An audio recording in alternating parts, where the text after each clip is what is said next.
Rusto, me and that guy literally had a conversation about this. So he was telling me how because he was straight, he is exhausted his local fandom of female companionship. So like he's gone through every single person, like female in his region, like because he's a straight fur, right?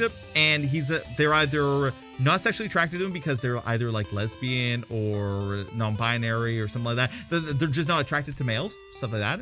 Or he's dated them and they've had either conflicts or they're just not his type. And because there's just such a small pool of them, it's not like a plenty of fish in the sea situation where eventually you'll find one. It's like once you've eliminated them, like you shall luck, right? And like I'll even talk from my personal experience, like trying to find like a female dating in the furry fandom in Vancouver. Vancouver is huge. There's so many cities, right? And like there's like 10 there's like 10 female furries that are on like Bark or something like that. And like of course there's more, and the majority of them are artists and stuff like that.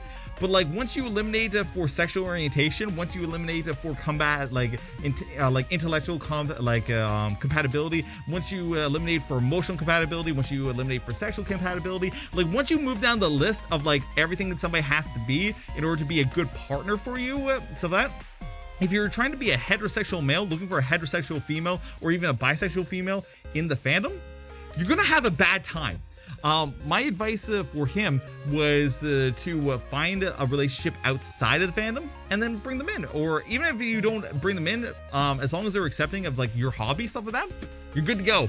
But he was kind of caught in a death spiral of trying to find a female furry. I'm like, don't worry about them being a furry. Like you can have a relationship with somebody that doesn't share every hobby of yours. Like that's a thing.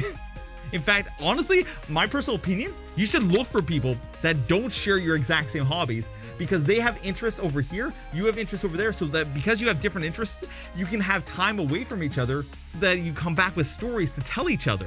Straight up. Corrupt the normies. Yes, Steve. Corrupt the normies. But yeah, that's my advice to all you straight furries out there.